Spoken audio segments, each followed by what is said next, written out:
ಆಚಿ ಮಸಾಲ. ಎಂತ ಅಡಿಗೆಯ ರುಚಿಯಾಗೋ ರಹಸ್ಯವು 20 ರೂಪಾಯಿ. ಯಾವ BMIC ಪ್ರಾಜೆಕ್ಟ್ ನ ಯೋಜನೆ ಅಂತಿಮವಾಗಿ ಇದೇ ಮೊನ್ನೆ 27ನೇ ತಾರೀಕು ಜುಲೈ ತಿಂಗಳು ಈ ರಾಜ್ಯದ ಯಾವೊಂದು ನ್ಯಾಯಾಲಯದಲ್ಲಿ ತೀರ್ಪು ಕೊಟ್ಟಿದ್ದಾರೆ. ಏನ್ ಹೇಳಿದ್ದಾರಪ್ಪ, ಈ ರಾಜ್ಯದ ಕರ್ನಾಟಕ ರಾಜ್ಯದ ಅತ್ಯಂತ ದೊಡ್ಡ ಮಟ್ಟದ ಸ್ಕ್ಯಾಮ್ ಇದು ಅಂತಕ್ಕಂಥದ್ದನ್ನ ಒಬ್ಬ ನ್ಯಾಯಾಧೀಶರು ಅವರು ಇವತ್ತು ತೀರ್ಪಲ್ಲಿ ಕೊಟ್ಟಿದ್ದಾರೆ. ಯಾವೊಂದು ಇಲ್ಲಿಗಲ್ ಆಗಿ ಆ ಟೋಲ್ನ ಕಲೆಕ್ಟ್ ಮಾಡ್ತಾ ಇದ್ದಾರೆ, ಸರ್ಕಾರ ಇದ್ರ ಬಗ್ಗೆ ಕ್ರಮ ತೆಗೆದುಕೋಬೇಕು ಅಂತ ಹೇಳಿ ಕೊಟ್ಟಿರ್ತಕ್ಕಂಥ ತೀರ್ಪು ಎಷ್ಟು ದಿವಸ ಆಯಿತು? ಮಿಸ್ಟರ್ ಖರ್ಗೆ ಅವರೇ, ಬಹಳ ಮಾತನಾಡ್ತಿರಲ್ಲಪ್ಪ ಹೋಮ್ ಮಿನಿಸ್ಟ್ರು, ಇದಕ್ಕೇನಪ್ಪ ನಿಮ್ಮ ಉತ್ತರ? ಮಿಸ್ಟರ್ ಕೃಷ್ಣ ಬೈರೇಗೌಡ್ರೆ, ಆ ರಸ್ತೆ ಒಳಗೆ 2 ಹೊತ್ತಿನ ಊಟಕ್ಕೆ ಕಷ್ಟಪಟ್ಟು ಅಲ್ಲೆಲ್ಲ ಫುಟ್ಪಾತ್ ಅಲ್ಲಿ ಜೀವನ ಮಾಡ್ತಕ್ಕಂಥವ್ರನ್ನ ಒಕ್ಕಲಿಪಿಸಿದಿರಲ್ಲ, ಅಲ್ಲಿಂದ ರೈತರು ಒಂದು ಭಾಗ, ಅವ್ರನ್ನ ದರೋಡೆಕೋರು ಹೋಗಿ ಮಾಡಿ ಕೆಲಸ ಮಾಡಿ ಅಂತೀರಾ, ಈಗ ಪಿಕ್ ಪ್ಯಾಕೆಟ್ ಮಾಡಿ ಅಂತೀರಾ. ಕಷ್ಟಪಟ್ಟು ಸ್ವಾಭಿಮಾನದಲ್ಲಿ ಬದುಕ್ತವ್ರಿಗೆ ಜಾಗ ಏನು ಕೊಟ್ಟಿದ್ದೀರಿ? ಅವರಿಗೆ ನಿಮ್ಮ ಯೋಗ್ಯತೆಗೆ ಜಾಗ ಕೊಡದೆ ಇವತ್ತು ಅವ್ರನ್ನ ಖಾಲಿ ಮಾಡಿ ಬೀದಿಗೆ ತಂದು ನಿಂತಿದ್ದೀರಿ. ಹಲವಾರು ಹಳ್ಳಿಗಳಿಂದ ಬಂದು ಜೀವನ ಮಾಡ್ಕೊಂಡಿದ್ದಾರೆ.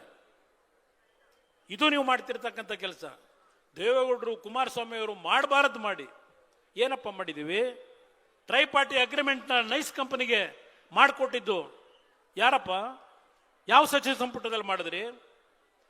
ಕೇಳದಂಗೆ ಪೊಲೀಸ್ನವ್ರನ್ನ ಅವರಿಗೆ ರಕ್ಷಣೆ ಕೊಟ್ಟು ಹಲವಾರು ಬಡ ಕುಟುಂಬಗಳ ಮನೆಗಳನ್ನು ಧ್ವಂಸ ಮಾಡಿ ಆ ಹೊಸಕೆರೆಹಳ್ಳಿ, ಆ ಪ್ರಮೋದ್ ಲೇಔಟ್, ಹೀಗೆ ಹಲವಾರು ಭಾಗದಲ್ಲಿ ಧ್ವಂಸ ಮಾಡಿ ಮನೆಗಳನ್ನು ರೈತರನ್ನ ಒಕ್ಕಲಿಪಿಸಿ 20 ವರ್ಷ ಆದರೂ ಆ ರೈತರಿಗೆ ಇನ್ನೂ ಕಾಂಪನ್ಸೇಷನ್ ಕೊಟ್ಟಿಲ್ಲ.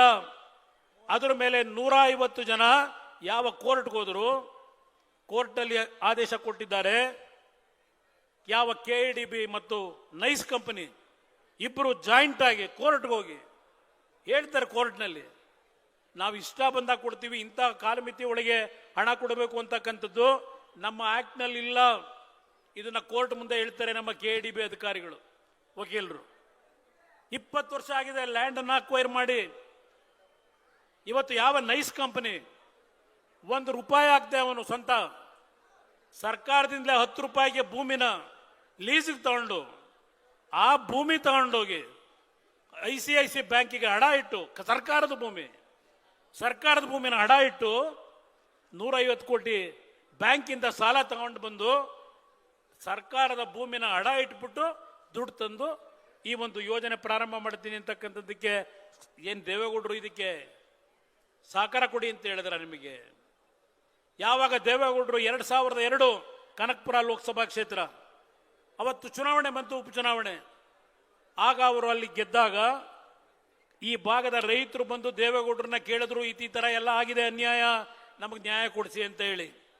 2002ನೇ ಇಸ್ವಿಯಿಂದ ಅವರು ಆ ರೈತರ ಪರವಾಗಿ ಯಾವೊಂದು ಹೋರಾಟ ಮಾಡಿದ್ದಾರೆ, ಆ ಕೋರ್ಟ್ನ ವಕೀಲರುಗಳಿಗೆ ಹಣ ಕೊಡಬೇಕಾದರೆ ಎಷ್ಟೇ ಸಾಲ ಮಾಡಿದ್ದಾರೆ. ನಿಮ್ಮ ಯೋಗ್ಯತೆಗೆ ದೇವೇಗೌಡರನ್ನು ಪ್ರಶ್ನೆ ಮಾಡ್ತೀರಾ? ಅವರ ಉಗುರಿನ ಸಮಾನಕ್ಕಿಲ್ಲ ನೀವು, ಉಗುರಿನ ಸಮಾನಕ್ಕಿಲ್ಲ ನೀವು. 70 ವರ್ಷ ರಾಜಕೀಯ ಮಾಡಿ ಯಾವ ರೀತಿ ಬದುಕಿದ್ದಾರೆ ಗೊತ್ತಿದೆ ನಮಗೆ. ಅವರ ಬಗ್ಗೆ ಪ್ರಶ್ನೆ ಮಾಡ್ತೀರಾ? ಇವತ್ತು ನಾವು ಎತ್ತಿರ್ತಕ್ಕಂಥ ಪ್ರಶ್ನೆ, ಹೌದು ಕುಮಾರಸ್ವಾಮಿ ಕೂಸು ಬಿಡದಿದ್ದು, ಯಾವ ಟೌನ್ಶಿಪ್ ಬರಲಿಲ್ಲ, ನಿಮ್ಮ ಯೋಗ್ಯತೆಗೆ ಮಾಡ್ಲಿಕ್ಕಾಗಲಿಲ್ಲ. ಅವ್ರ ಜೊತೆ ಯಾವ ರೀತಿ ಸಂಬಂಧ ಮಾಡಿದ್ದೀರಿ? ಎಷ್ಟೆಷ್ಟು ಲ್ಯಾಂಡ್ನ ರೈತರಿಗೆ ಡಿನೋಟಿಫಿಕೇಶನ್ ಮಾಡಿಬಿಟ್ರೆ ಜೈಲಿಗೆ ಹೋಗ್ಬಿಡ್ತಾರಂತೆ. ಲಪ್ಪ ಅಲ್ಲಿ ಕಟ್ತಿದೆಯಲ್ಲಪ್ಪ ಹೊಸಕೆರೆಹಳ್ಳಿ, ಶೋಭಾ ಡೆವಲಪರ್ಸು ಬಿಲ್ಡಿಂಗ್ ಮೇಲೆ ಬಿಲ್ಡಿಂಗ್ ಬರ್ತಾ ಇದೆಯಲ್ಲ, ಯಾರ್ದಪ್ಪ ಅದು ಆಸ್ತಿ? ಏನ್ ನಿಮ್ಮಪ್ಪ ಕೆಂಪೇಗೌಡರು ಸಾತ್ನೂರಿನಲ್ಲಿ ನಮಗೆ ಹೇಳ್ತಿರಲ್ಲ ಆಲೂಗೆಡ್ಡೆ ಬೆಳೆದು ಮಾಡಿದಿರ ಅಂತ. ಅಲ್ಲಿ ಬರ್ತಾ ಇದೆಯಲ್ಲ ಬೃಹತ್ ಕಟ್ಟಡ, ಹೆಂಗಪ್ಪ ಡಿನೋಟಿಫಿಕೇಶನ್ ಆಯ್ತು?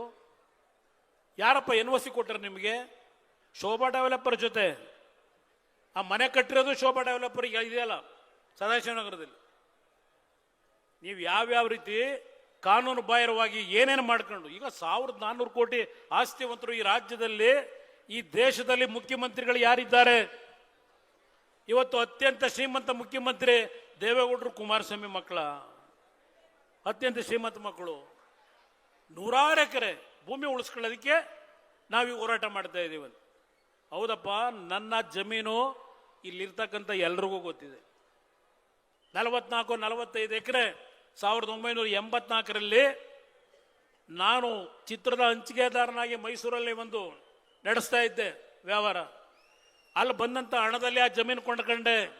ಇಲ್ಲಿ ಯಾರು ಸತ್ತರ್ ಕೈಲಿ ಹೆಬ್ಬೆಟ್ಟು ಹಾಕೊಂಡು, ಸತ್ತರದ ಹೆಬ್ಬೆಟ್ಟು ಹಾಕೊಂಡು ಆ ಬೆನಗಾನಹಳ್ಳಿಲಿ ಮಾಡ್ಕೊಂಡಿದೆಯಲ್ಲಪ್ಪ ಕಾಂಗ್ರೆಸ್ ನಾಯಕರೇ. ಎಲ್ಲ ಡಾಕ್ಯುಮೆಂಟ್ಗಳಿದೆ. ಆದರೆ ಈ ರಾಜ್ಯದಲ್ಲಿ, ಈ ದೇಶದಲ್ಲಿ ಯಾವೊಂದು ಸಂವಿಧಾನದ ವ್ಯವಸ್ಥೆಗಳಲ್ಲಿ ಯಾವ್ಯಾವ ರೀತಿ ನಡೀತಾ ಇದೆ, ಇಂಥ ಒಂದು ಸಂದರ್ಭದಲ್ಲಿ ಆ ನೈಸ್ ಕಂಪನಿ ಮಾಡಿರ್ತಕ್ಕಂಥ ಅವ್ಯವಹಾರಗಳನ್ನು ಈ ಸರ್ಕಾರ ನಮಗೆ ನಂಬಿಕೆ ಇಲ್ಲ ಅಂತ ಹೇಳ್ತಾರೆ ಹೈಕೋರ್ಟ್ನಲ್ಲಿ. ಈ ಸರ್ಕಾರ ಕ್ರಮ ತೆಗೆದುಕೋತಾರೆ ಅಂತಕ್ಕಂಥ ನಂಬಿಕೆ ಇಲ್ಲ ಅಂತ ಹೇಳಿ ಇವತ್ತು ಸಾವಿರಾರು ಕೋಟಿ